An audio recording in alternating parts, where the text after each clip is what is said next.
So today we have George Wiseman back with us again, which I'm super excited about. This is the second part in the series that we have done on the interviews about the AquaCure. And we do have the original beginning of that in the first podcast interview. So we will link that in the show notes so that you guys can go back and refer to that. Welcome to Renewed Hope Women's Wellness. I'm Happy Sperling, wife, mom of 7, board-certified holistic health practitioner, and owner of Renewed Hope Nutrition Center. After years of searching for the answers to my own health issues, I grew tired of always being told there was nothing wrong when I knew something wasn't right. If you're searching for answers too, this is the place for you. Whether you're a college student, mom, businesswoman, going through menopause, or anything in between, I'm here to empower you and teach you how to become your own health advocate. I'm here to renew your hope and let you know you are not alone. So let's start this journey together. George, if you don't mind to kind of recap for us a little bit about that so that they'll know what they want to tap into to get the full interview. Okay, that sounds good. And then we can get into some questions that people have been asking, and that is really good. I love answering questions. So if you go to the aquacure.life website, you'll see About Me page, which will give a lot of the background of where I came from and kind of the philosophy that I ended up developing over time and how I kind of got into the AquaCure and what the AquaCure has done for me and why you see me inhaling the Brown's gas even as we speak, because every time I sit down somewhere I put this on. It's done so many wonders for me that I can hardly believe it. So originally I was in Brown's gas. I'll skip over a bunch of the beginning and just kind of get into the Brown's gas as a fuel saving device. So I ask people, what if there's a technology that can save fuel, 25 to 50% of fuel, help plants grow 3 times faster in ground and 10 times faster in hydroponics, replace torch fuel gas like acetylene and MAP gas, you can replace it directly and have a better combustion flame, and help people heal from virtually every ailment known to man. What if there was a technology like that? And what if you could do it in your own home relatively inexpensively? So that's the technology we're talking about with Brown's gas. Wow. And originally I was selling fuel savers. I'd still like to be doing that, but 100% of my time is now being taken up with the AquaCure type machines because there's just such a big demand out there and it's helping so many people. Then I got into what I call the water torches, and that's large electrolyzers that made like 1,200 liters an hour. The AquaCure AC50 makes 50 liters per hour, so you can see there's a big difference in the volume of gas, but that's what it takes to properly fuel an acetylene torch. But then they could do all the cutting and everything at 2% of the cost of using acetylene, and a lot more convenient in various ways, and a better cut, that sort of thing. So and that's all I use in my own shop, by the way. That's one of the reasons I actually got into Brown's gas, is because I heard that Brown's gas could weld tungsten to titanium and titanium to plastic. And as an inventor, I build things that aren't on the shelf, so I learn about these various welding techniques and assembly and ways of doing with tools. So I wanted that in my own shop. Turns out that's a myth. There was quite a bit of myths about Brown's gas, but it does do a lot of amazing things. So one of my water torch customers in 1996 thought of bubbling Brown's gas in water and then applied it to a melanoma on his forehead, and the skin cancer was gone in 3 weeks. He just wetted a cotton ball in a plastic cap and just kept re-wetting it several times a day.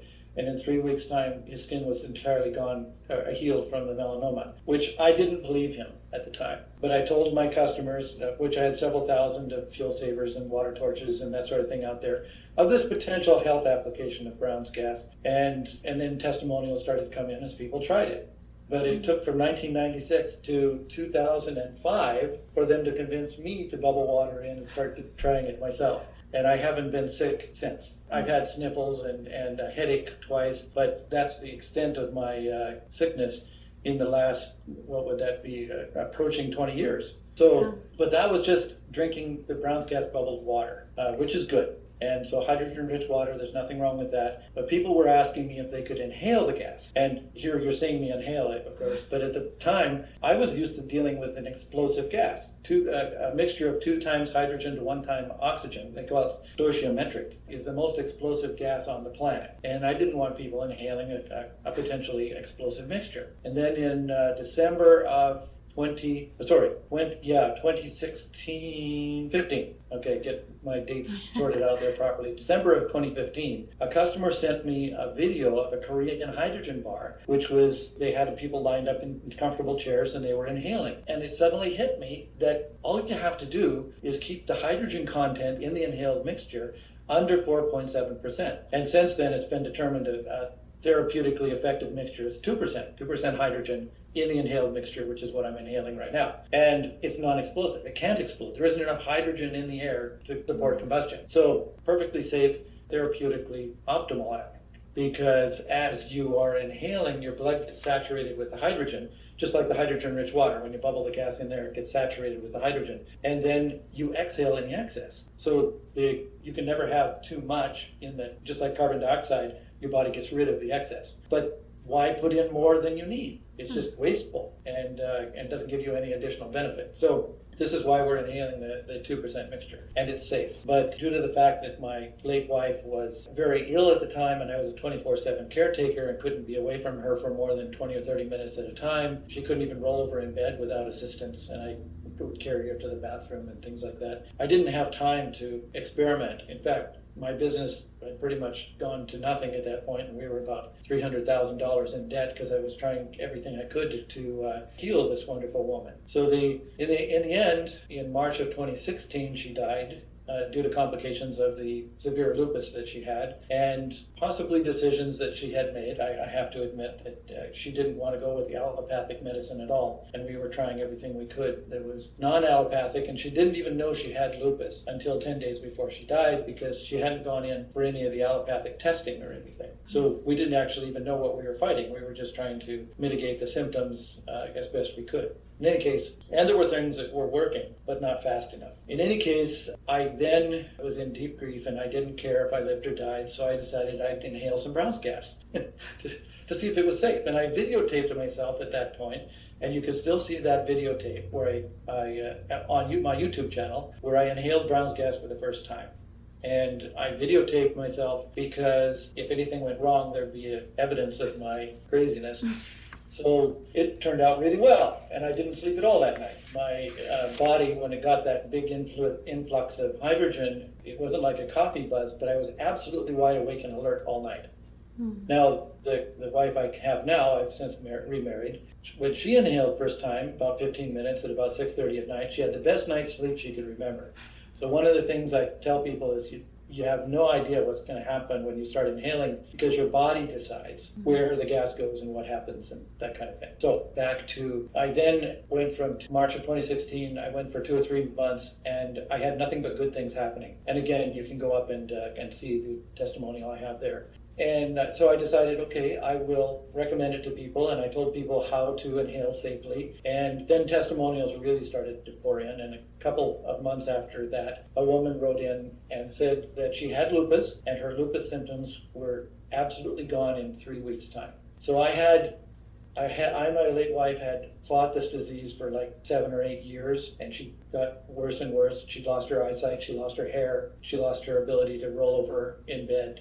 Her quality of life went to almost nothing. And here I am, an expert in Brown's gas, been working with Brown's gas since 1986. I was told by God, essentially, given the message that it was for a health application in 1996, didn't really start even bubbling in water till 9 years later in 2005, and here I had the ability, this wonderful gas. I probably could have completely reversed the symptoms and still had that beautiful woman on the planet with me. So in her death, my grief was bad. It was, I don't know how people survive it. I really don't. If I hadn't started inhaling the Brown's gas, I don't think I would have. And I think there are a lot of people who follow their spouses into the night, and I can understand why. But when I started inhaling the Brown's gas, one of the things that happened was that my libido came back. And, okay, I was grieving, and I wanted sex. So it's really difficult to be too despondent and not care if you live or die when you want sex. That's kind of the way it works out. So it was only 3 or 4 months after my late wife died that I started dating again because I was interested in women. And it goes on from there. I'm remarried. So it really did save my life in many different ways. There were a bunch of ailments I was living with that I didn't even realize. I just thought I was getting older and that was the way it was. But if you look at me as I am now, I look like I did 20 years ago in my pictures, and I have places where I show that. It's reversed my biological age, at the same time as gotten rid of a whole bunch of ailments that I had, and given me a reason to live. And when this woman wrote in that her lupus symptoms were gone, now at that point I was kind of dating, but I didn't have anybody in my life, and I literally fell down on the floor. Literally, it laid me out. I couldn't even breathe, thinking that here I had this thing. We spent so much money and time and effort trying to find something that would help her lupus. And I'm not saying it would have. I think it would have, but I don't know for certain. But everything I've learned since with other people who have had lupus too, 100% of them have had complete remission and return to health. And not just that autoimmune disease, but virtually every other one. Mm-hmm. So I think that these diseases are caused mostly by or exacerbated by a lack of hydrogen. And the Brown's gas gives the hydrogen plus the electrically expanded water. We can talk about it in a minute. In any case, as I laid there on the floor crying myself out, I suddenly realized that this was a God-given gift that I needed to share with as many people as possible to make it worth my wife's passing, to make her death count, to help as many people as possible not go through what we did. And I have been able to help many thousands of people since, and every single one matters. Everyone who writes in a testimonial makes my day. So don't be shy, write them in. Wow. So that's why I'm passionate to help people. Now, we can quickly get into what Brown's gas is, because there's a lot of misinformation out there. And I can send links to videos that I've done that say that, not only what it is, but why it's better than pure hydrogen. So there's a lot of people out there inhaling pure hydrogen, which is fine, it's helpful, and what I call oxyhydrogen, which is a mixture of hydrogen and oxygen, which again is fine. It's just about as helpful as the pure hydrogen, maybe even a little bit more helpful than the pure hydrogen, but it's not Brown's gas. Oxyhydrogen is not Brown's gas. Brown's gas has an additional component that we call electrically expanded water, and it's significant. So what it is water that has soaked up electrons until it's become a gaseous form of water that is not water vapor or steam. It's a plasma. So it's a negatively charged cold plasma. We call EXW, or electrically expanded water. Those electrons in that water are biocompatible, available. So when you inhale, you're inhaling this cold plasma, which is giving your body electrons. So in addition to the hydrogen, which I liken to bricks, it's a building block of life, but it's inert. It doesn't do anything by itself. Mm-hmm. So if you have a pile of bricks in the woods and you come back in 100 years, you're not going to expect to see a brick house. If you have a brick house, you come back after a period of time, it could be a pile of bricks, but not the other way around. This is entropy. It takes energy and intelligence to turn that pile of bricks into a brick house, and to maintain a brick house too. So your body has the intelligence. Our bodies are absolutely amazing in how they heal themselves and how they maintain themselves. But they need nutrition and energy to do that. So it has intelligence. The hydrogen is your major macronutrient, in my opinion. You've got 62% hydrogen, 24% oxygen, 12% carbon, and 2% everything else in your body by volume. So this is not by weight, because hydrogen is very light. So people that go by weight, it's going to be a lot lower percentage. But by volume, what makes you is those percentages. So your body needs the hydrogen in virtually every chemical process that goes on, either directly or indirectly. It needs the hydrogen, and it's your building block. We're all built around hydrocarbons. I tend to point out, if you're 12% carbon and 62% hydrogen, wouldn't you call yourself a hydrogen-based life form instead of a carbon-based life form? Just these things about science amuse me. All right, we get back to, it's important to have the hydrogen. You get your electrically expanded water. It's not the oxyhydrogen. So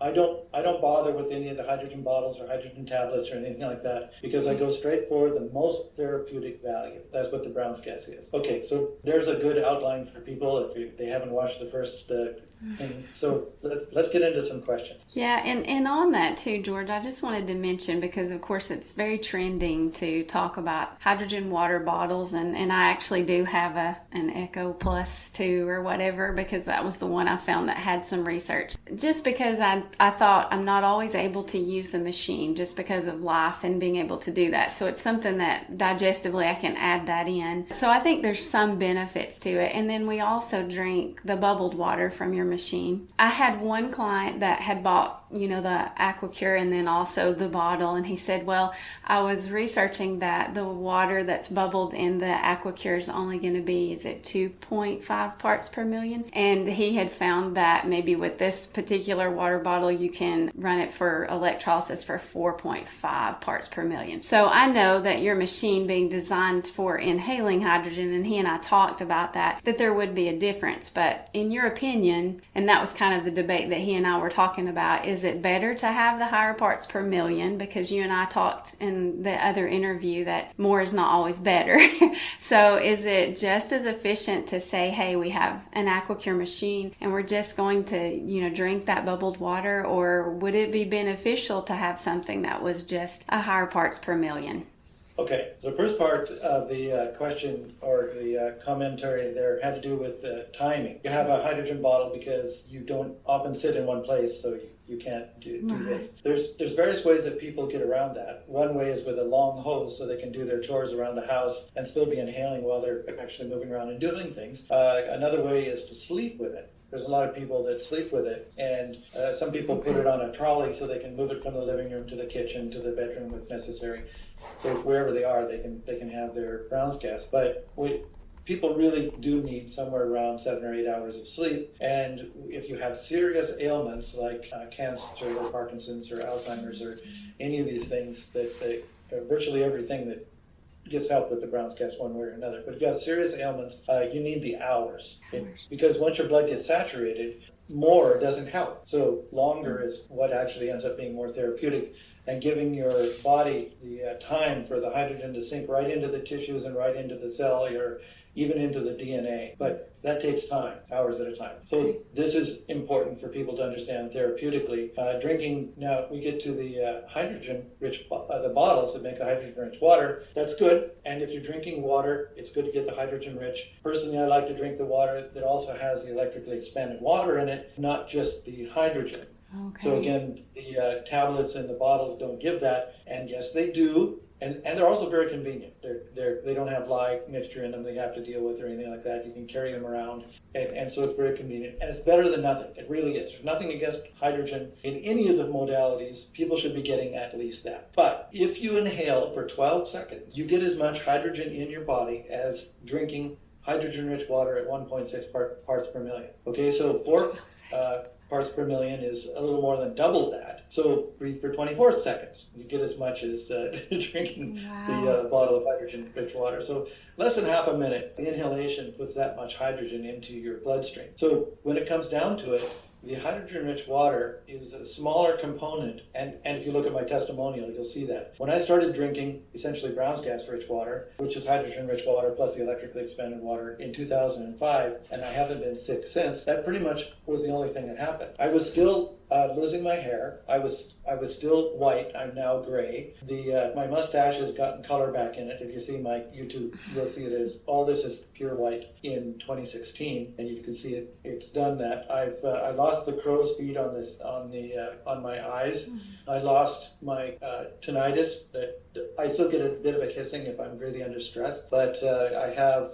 The psoriasis is gone, my warts are gone, my neuropathies were gone. All these things happened after I started inhaling. There was about 10 or 11 different things that happened after I started inhaling, and my body could really start to heal. So my answer is that hydrogen bottles and tablets, people should be doing at least that. And if you can't afford AquaCure, at least get started on that. It'll start your body healing, your body, and that's the one thing about the electrically expanded water giving the electrons, is that people that are ill have often used up their energy reserves. And their energy generation systems in their body have become compromised, so they can't make as much energy or electrons in their body for the healing process to happen. So when you're inhaling with the brown gas, you're getting not only the building block of life, being the hydrogen, you're getting that energy that's bypassing all those things that aren't working as well as they could, and that's where your upward spiral starts to happen, because you're getting the energy needed to heal as well as the nutrition. So hopefully that answered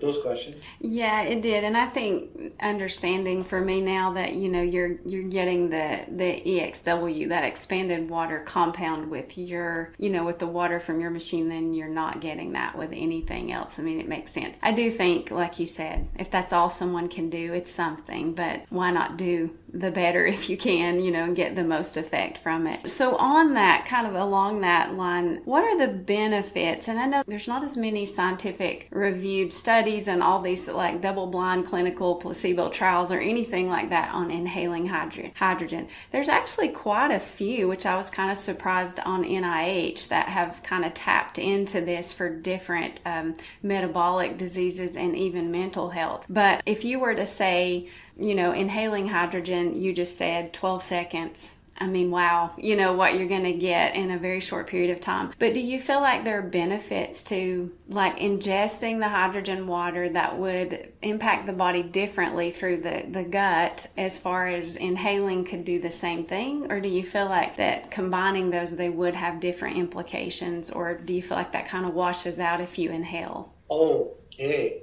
Excellent question. And I, of course, didn't cover that yet. Okay. There are ailments that the drinking the hydrogen-rich water mitigate even better than inhaling.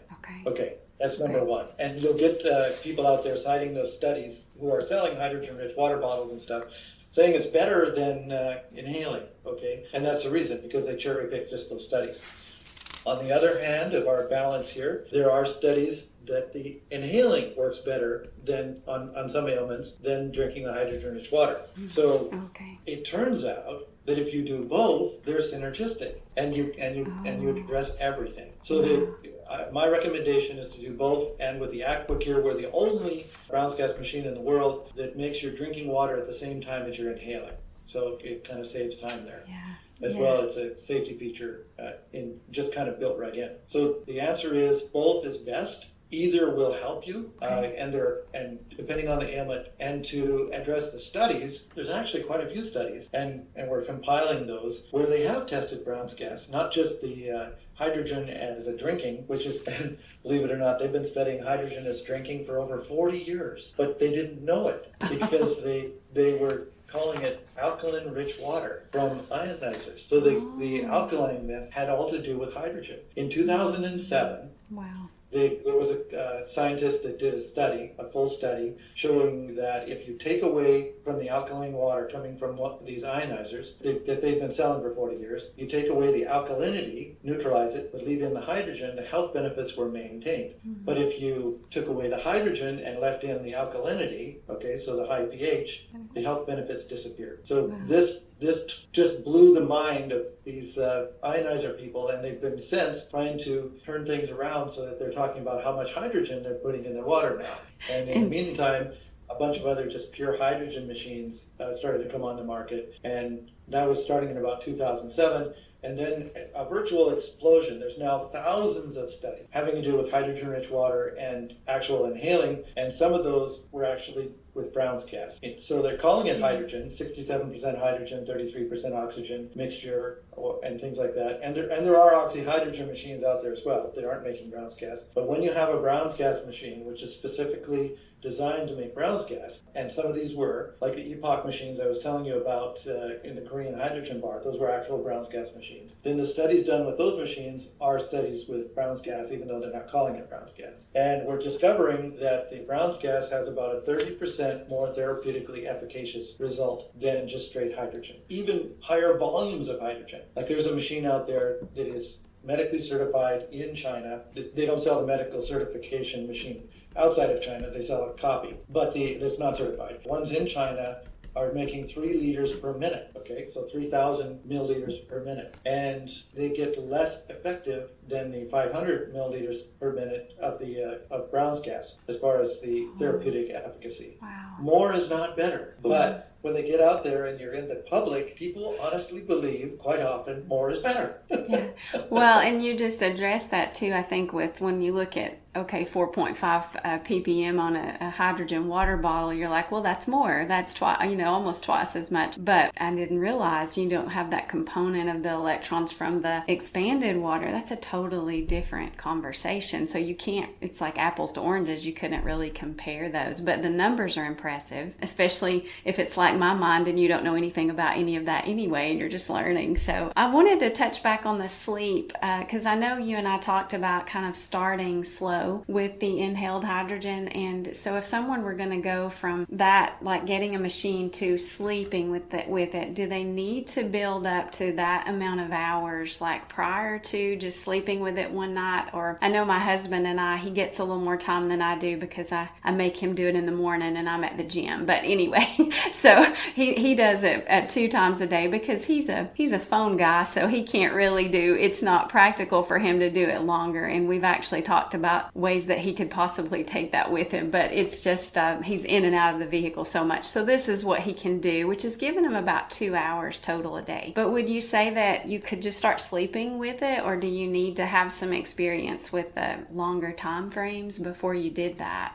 Okay, well, the machine is designed with a timer, so you can adjust the amount of time. If you want to sleep with it, it will automatically shut it off. You don't have to get over and get up. Okay. But if you wanted to go for more time than an hour, then you set the timer. You push it. The ones we're selling now have a big button on the bottom. You just hold that one for 10 plus seconds, and it'll turn on the machine, and the machine will just keep running until low liquid level shuts it off. Okay. So in any case, and you don't ever want it to get that low anyway, there's a yellow refill light and stuff, but in any case, you can first start slower if necessary. And I say if necessary. There have been people, especially ones with serious ailments, don't seem to have a problem. They don't seem to have to build up. If you've got severe, like stage 4 cancer or something, it appears that the body doesn't have virtually any side effects when you start to inhale. Like for me, my side effect, my major one, was I didn't sleep that night. So I started inhaling in the morning. And then after a period of time, my body was used to the hydrogen, and I could inhale anytime, including sleeping. Right. And it makes no difference as far as that is concerned. But but some people get nauseous or even a headache if they inhale. And that's very, very rare. It's happened in thousands of ones, tens of thousands out there. I've heard it 5 times where people got a headache when they started to inhale. And the most recent one actually came with a diagnosis before she started to inhale that the reason she was getting headaches was because of issues in her brain. Oh. And this is what I was theorizing, is that what's happening is the body was trying to heal something in their head, and that's why they were getting a headache. I remember that. It's not necessarily comfortable. Yeah. And so the reason I say to start slow is to get the body used to having the gas in it. Just imagine if you did a month-long fast, 30 days of fasting, and then you sat down to a 7-course meal. You would definitely feel sick. Yeah. And the meal isn't any problem for you. It's a healthful meal. Maybe it's all organic, whatever. It's that your body isn't used to it. So that's why I tell people, I tell people generally to start slow, because the body needs to get used to it to not have this what I call negative weirdness. Okay, instead of side effects. However, some people can just start and they're fine. So it really depends on the person. So you could start at whatever you want and see how it works out. And if it's then just cut back. I say cut back by halves until you can handle it, till it's acceptable, whatever it is. And then you can build up from that as to whatever your body is being used to. So you can inhale the hydrogen at night as soon as you can do it. Generally speaking, if you can do an hour a day with no negative weirdness, then you're good to go. Okay. Your body is used to it. Okay. So those are some of the hints and tips as far as that goes. Yeah, that's very helpful, because when something's new, you just feel a bit like, okay, what do I do with this? And I guess that leads to my next question that was asked, is if people can't find another way to get it in longer, and I think you've given us a huge jump start there of like just use it at sleeping. But one of the questions was, if you can only do an hour a day for whatever reason, would you say that that is enough? I mean, anything's helpful, I'm sure, but it would depend more on the health situation that you're dealing with, is my understanding, as to whether that would be as beneficial, of course, more so than not getting it at all. But do you feel like there's a minimum time that you would have to use hydrogen to get the benefits on any level, or do you think it's all good, just the longer the better?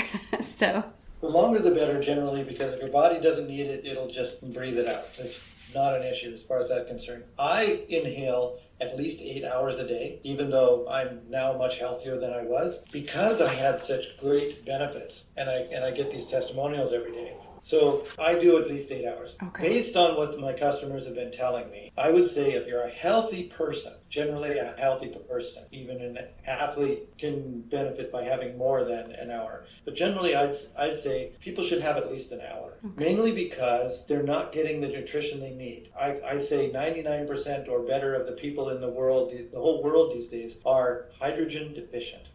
Because our environment, the foods that we eat, the antibiotics that we take, the glyphosate that's in the foods, the artificial sweeteners, the various chemicals that we inhale and ingest with food, herbicides, pesticides, all these things kill those bacteria that help break the carbons and hydrogens off the hydrocarbon food and give you the hydrogen that you need. Because we can't inhale the hydrogen like we inhale oxygen from the air. This is a nitrogen-oxygen mixture, right? So the only place we can get our hydrogen from is from water, which takes a lot of energy to break a hydrogen-oxygen bond. So generally the body doesn't get it from water. There is water that's produced as a side effect of what they call metabolic water in the body from oxygen and hydrogen combined. But it's nice to get that hydrogen in you first instead of having to break it apart and put it back together. That's a very inefficient way to do it. So we get it from our food. We get most of our hydrogen from our food.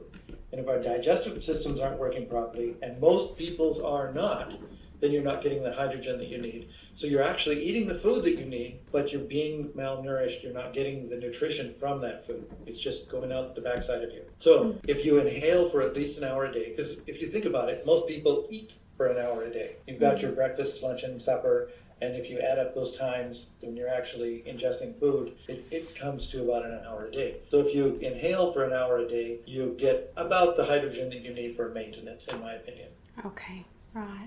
Well, thank you. That's a very good, and you answered some of my other questions, George, before I even got to them. So that's okay though. I'm gonna kind of recap one of them. So you mentioned that foods were one of the places that we would have gotten hydrogen, because that's been a question too. Is of course, why do we need to add this in if it's so important? Don't we already have the mechanism to do that? And of course, I addressed that from your last interview too. That we're just not living in the same world anymore. And I think, unfortunately, I couldn't find any studies on the herbicide glyphosate and the connection to how it would break down hydrogen in the body, because I'm pretty convinced that the gut, disturbance that happens from glyphosate is so huge that I can't imagine that it isn't disassembling a lot of those antioxidant abilities that our body has. So unfortunately, that study is apparently yet to be done, because they haven't done on specific herbicides and things to say, okay, how much? Because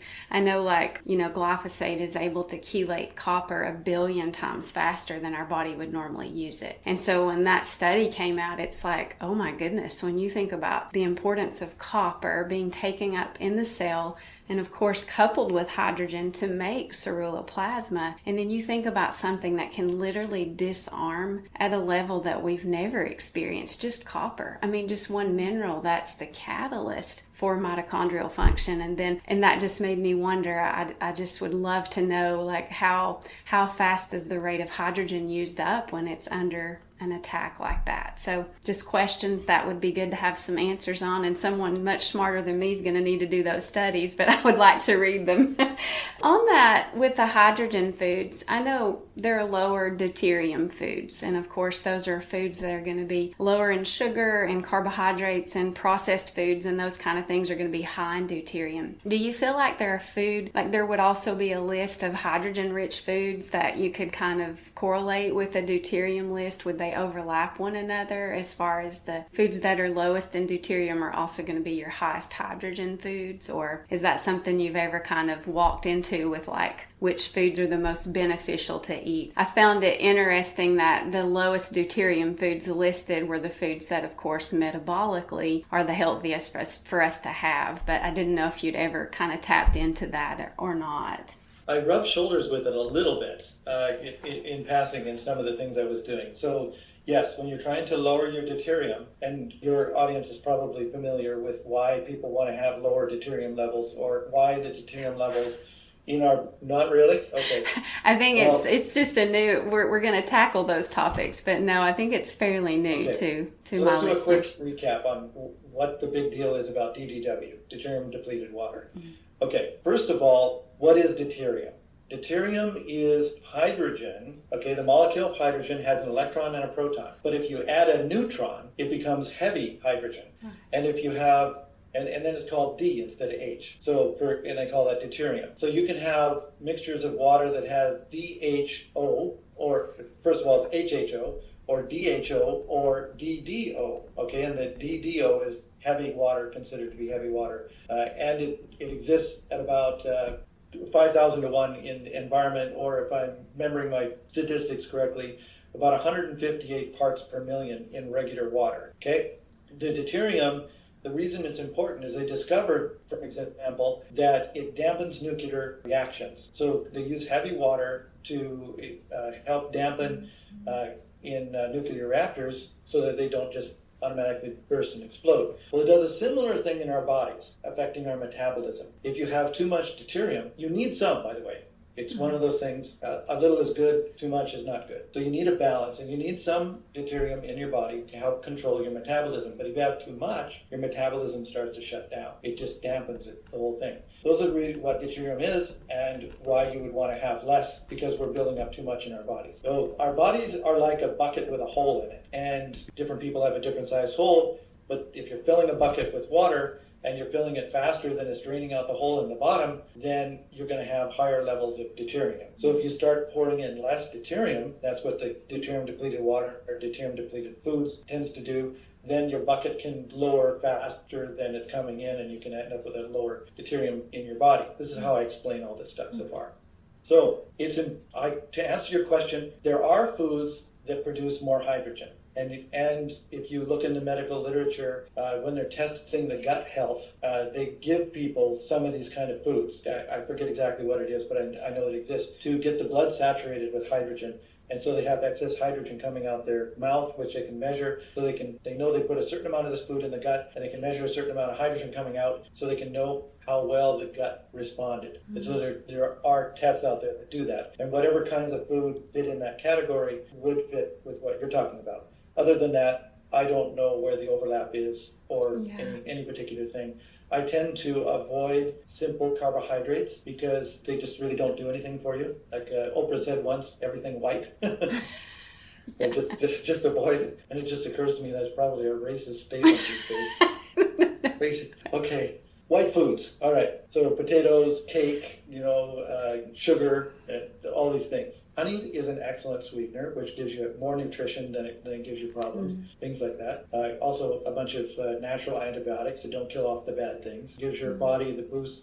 We want to boost our own immune systems because our immune systems are smart enough to kill off the bad pathogens and keep the good ones. I think they did a study that shows there's more not us in us than there is of us. We are really dependent on the microbiome, starting from our skin right through to everything in our body. We need those not us in us synergistically to live healthy. So I can't say which foods. I'm unfortunate. That's a really good question. I'll kind of try to pay attention to it in the future. In the meantime, there were a couple other things that I was reminded of from our past conversation already in this podcast. Your husband does a lot of in and out of vehicle travel, and I travel with my AquaCure. Now, so I have it in the back seat, and every time I sit down and I just put on my cannulas, it's another way I can get more time in. So it's just another tip out there. You don't want to fill the jar, the drinking water jar, with a 90% at that point. I go with like 80%, because if it sloshes around, you can get some water up your nose. I've heard you have good experience at tickle. Yeah, we've done that. I did that one time when it kind of tipped over, and then we turned it back up, and I was like, oh wow, but it was fine. It was actually, it woke me up because it was right before bed. I was like, that was interesting, but yeah, it didn't hurt at all. It was fine. Yeah. Well, and I'll have to pass that. I think just the sleep. So the other thing is, if you're sleeping, a lot of people's mouth drops open when they're sleeping. So then they're inhaling through their mouth, and they're not getting as much hydrogen through here as necessary. They make fairly comfortable chin straps that you can put on that hold your chin up, so you can keep your mouth shut when you're inhaling. I thought I'd throw that in there as well. Yeah, that's a good point, actually. And they make silicone cannulas that are really soft, and so they don't kind of press into your skin when you're sleeping on your side or something. Okay. So I just thought I'd toss those hints and tips in there as well. Well, thank you. And I wanted to kind of mention, so deuterium being heavy water and hydrogen being light water, to really oversimplify that probably, but just for the purpose of the conversation. I know the mitochondrial change in a cell when there's deuterium, which is why people who have high deuterium levels often have, chronic illness. And so when we check deuterium levels, you're expecting to see a much higher level. So like you said, you don't want to see a really low level, because then you get, oxidation, and you get some other things, because it does have a purpose. But in that, I think the deuterium really weighing down the mitochondria of the cell, so that hydrogen would do the exact opposite of that. And so deuterium, being able to help it or cause a cell to have rust or oxidation, just like you would think about with iron, that overload is going to cause the cell to not function properly. And I think so much in what we do in naturopathic care is we try to support the systems in the body, but I think we've overlooked the cellular level, that you have to change something in the mitochondria in order for the messaging to be different. And so when you have immune system errors like cancer or autoimmune conditions like lupus or fibromyalgia, you have to be able to change the messaging system. And that has to happen within that center in the mitochondria. And deuterium, of course, weighing that process down. So kind of like throwing sand in a vehicle, in my mind, it's just like it still may get the job done temporarily, but it's going to be a terrible outcome. And hydrogen, for me, is like it's clearing that up. It's giving your body that advantage that you don't have when you have all of this deuterium available, which is why eating well matters so much. And I think a lot of times in practice, people are looking for one thing that can fix everything. And I will say, your machines probably came closer in my mind of skepticism than anything else has, but I think it's because of the mechanism that it can actually change how a cell functions. And that is, ever since you and I had the first interview, I was overwhelmed before that, but then it was like this information where it's like, I think that you have tapped into something that can change a cell. And in my mind, unless a cell is healthy, you can't get well. And there are no amount of medications or supplements or food or diet or exercise. All those things are wonderful, but if they're not getting in and out of the cell, those messengers cannot carry through, then it doesn't cure someone. And so to me, this is probably the most exciting thing, is to say, it's the God molecule, and I just think that's beautiful, because deuterium being this heavy molecule that really weighs us down, and of course you could spiritualize that, but then God has this perfect molecule that balances that out, and we don't have access to it. And I think in our world, food isn't enough anymore. Supplements aren't enough, because we have so many things coming at us from so many different levels that it takes a biohack. It's going to take something to change how a cell behaves.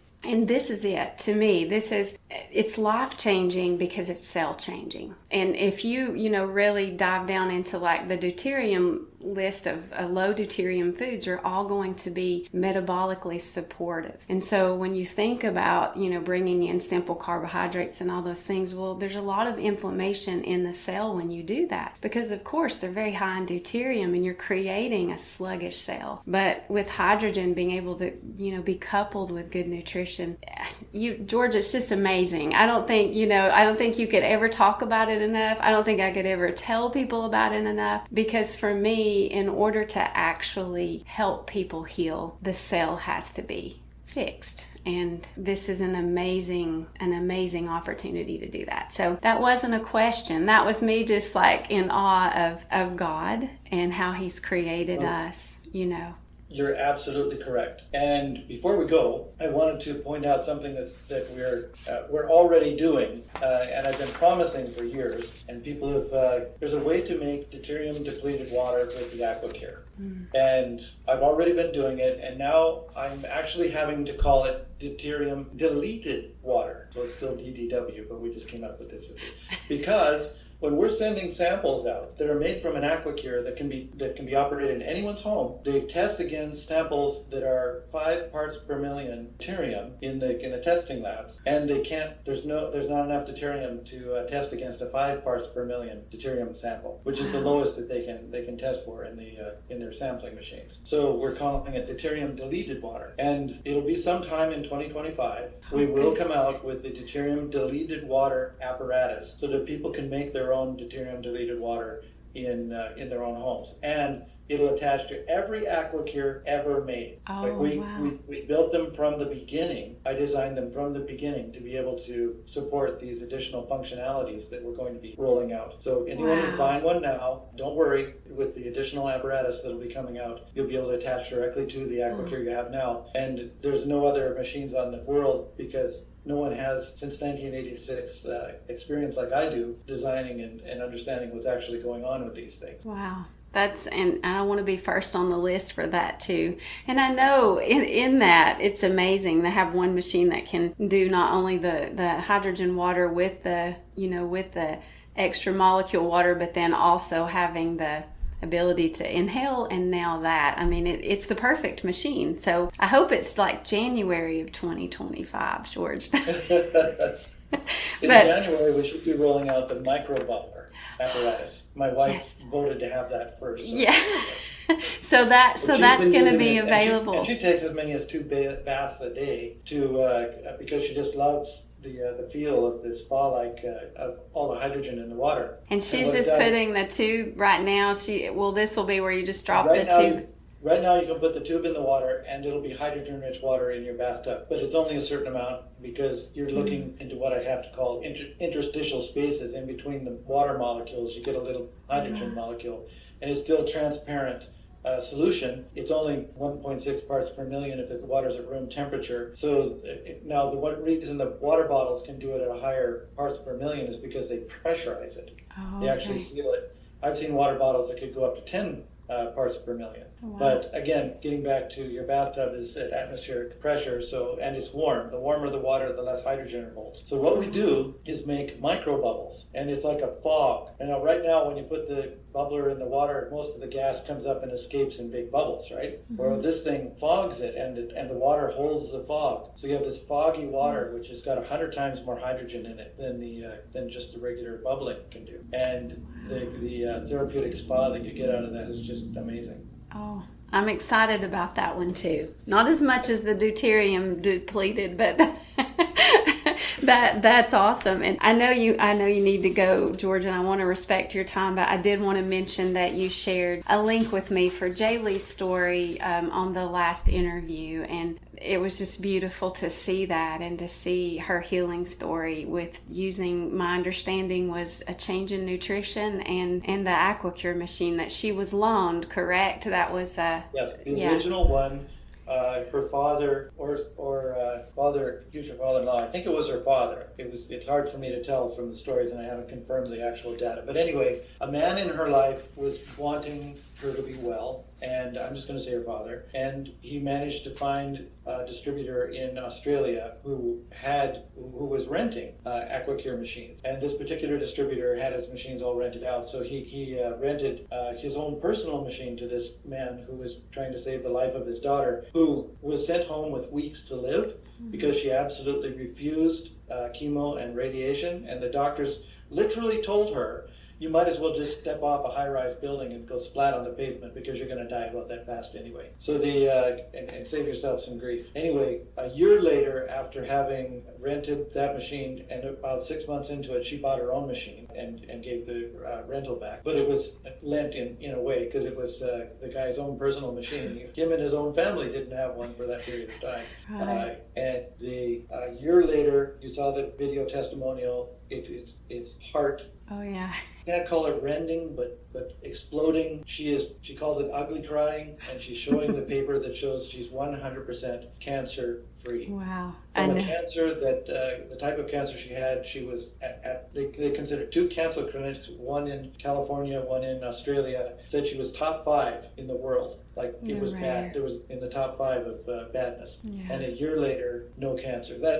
That's God-given miracle, and she is online telling people about this, and so it's just helping other people so that it spreads. Every pebble in the water has its ripples, and it's one of the reasons I get up in the morning. Well, I think, to say for you, it's like this is why I do what I do. For you, would be amazing that you can see those kind of results and change someone's life. I mean, that's amazing. And her story was, I enjoyed listening, but of course I cried because it was so sincere. She literally had been given a miracle. But I think when you think about hydrogen, like you described it earlier, it knows where to go. It knows what to do. And it's like because of the intelligence and of course our creator, that it's like it just put it in. It knows what to do, which is amazing to me, because when you work with people like I do that do choose chemotherapy and how brutal it is, and it's not anything like that story a lot of times, even with the harshness of the treatment. You're being poisoned. And so it's definitely a hard thing. I work with patients on both sides where we're seeing them just nutritionally through that time while they're doing treatment, or they've chosen to do without, conventional treatment. And I will say that it's very difficult, but for me, this is something that she didn't have to endure any of those things, and her body was able to not be poisoned, but to get better, which is what we're supposed to be about in this country, is curing people, but we won't talk about that right now. So anyway. It's ironic that the American Cancer Society started to eliminate cancer, and it's now so much more worse than it ever was. Yeah, one in 3. Yeah, and projected to be much worse. But I'm hoping that a lot of people will get AquaCure machines, and that won't even be an issue, and they'll be made available to people who are working with clients and patients, and it'll be a revolution, and I think it'll be welcomed completely. Well, I want to finish up with my husband's little personal journey with just several months now. I think we've only had the machine, I don't even know, to be honest, George, maybe 5 months, 6 months. And again, he's the one that's had the most time with it, even though it's been a very small amount. The other day, my daughter had a lymph node swollen, and she was just like, she's like, I always have these big lymph nodes. And he reached up behind his neck and he said, I've had this one we know of at least 15 years, because, he was diagnosed with leukemia 7 years ago. But he'd had this lymph node that was just, if he turned his neck, you could visibly, it was that big. And he just felt there, and he was like, I don't have that lymph node there anymore. Like, it's completely normalized. And so I got so excited going, if you're he's had something change internally that was so externally, seen. What's going on in his body right now, which is amazing to me, because we do twice a year, we do a check where he calls it, I hold my breath twice a year. He gets to breathe is where you do testing to make sure you're still in undetectable status. And I'm just like, it's going to be amazing to me. And my daughter, one of them, the one that was working on my tech support in here, she said, I'm so excited for Dad to get his next labs drawn, because, just seeing that was like, I can't wait. I'm really excited. But thank you so much for your time, George, and for answering all my questions that I have written down, except I think I could do this for 20 hours, but I'm not going to do that to you. So if we get some more questions, maybe you and I can schedule something else again. But I just can't tell you how much we've benefited in our family from this, and then also being able to offer people something that goes beyond the supplements and the meds and all these things, to say this can help your body heal. It's just a beautiful gift. So thank you very much. You're very welcome, and I hope we help a lot more people. And if you share the link with me as well, I'll post it so that we can have those ripples spread out even further. Because you're not the only one that has questions. And I love answering questions, by the way. So just as many as anyone wants to post out there or ask you, and we can answer as many people at the same time. Yeah. Answering one time to answer questions from 100 people would be great. Yes, and as you said that, I'm going to take you up on the last one. The splitter. When you're using that for two people, the question was asked that if, the BMI is different, do you go to the lesser BMI when you use the splitter, or does it matter because it actually is splitting the amount, or would you just go, tell me how that would work. Would you set it, like for my husband, for example, would we stay on my setting, or because there's quite a bit of discrepancy in the two as far as what we would have a normal BMI, so. My recommendation, that's a good, excellent question. My recommendation is to keep it, for the short answer, is to keep it on the lower person's setting. Okay. Now the reason why is because it's a gas, and gases always flow to the path of least resistance. So almost 100% of the gas will flow to the path of least resistance, unless there's a lot of pressure, and then it comes from both. Like for example, if you put these cannula in a glass of water, you'll see the gas come out only one or the other of the little nozzles there. And it's not that it isn't coming out both when I'm inhaling like this. It's because water has a lot of resistance, so the gas is coming out the nozzle with the least resistance. Okay. So you can verify, and we do recommend people put it in water to make sure that you're getting the gas out, because there could be a gas leak somewhere down the line and you're not getting your gas. But that's an example. So getting back to the splitter, here we're going into open air, and at times I'm inhaling, so I'm actually creating a bit of a vacuum. So the pressure difference and path of least resistance is going to bring the gas to me. And usually the other person is not inhaling, or like in between breaths, or exhaling. And when you're exhaling, you're actually blowing, so it creates a bit of a pressure. So one person is exhaling while the other person is inhaling. 100% of the gas is going to go to the person that's inhaling. Okay. And you don't want your gas to go up into that percentage to go up into that explosive range. Okay. Now, if it was the other way around, it's no big deal. But trying to protect the smaller person to make sure that they don't get a combustible mixture. Now, people breathe at different rates, and there'll be times when people are both inhaling at the same time, or both exhaling at the same time. And so that when you're splitting it, you don't necessarily get all of the gas that you would if you were just individually inhaling. Okay. But the body is more resilient than that, and so if there's a few breaths where you're not getting quite as much, and then other breaths where you're getting more, it'll just even out in your bloodstream. So it's not an issue. So people can split between two and be pretty good. Okay, thank you so much, George. Thank you so much for listening. If this podcast inspired you or encouraged you in some way, please leave us a review or share this episode with a friend. If you need help connecting the dots of your own health journey, I would love to help you with that. You can reach me via the link below to set up a one-on-one consultation. You can also connect with us by joining our free Facebook community, which is linked below, or at healthywithhappyspurling.com. Until next time.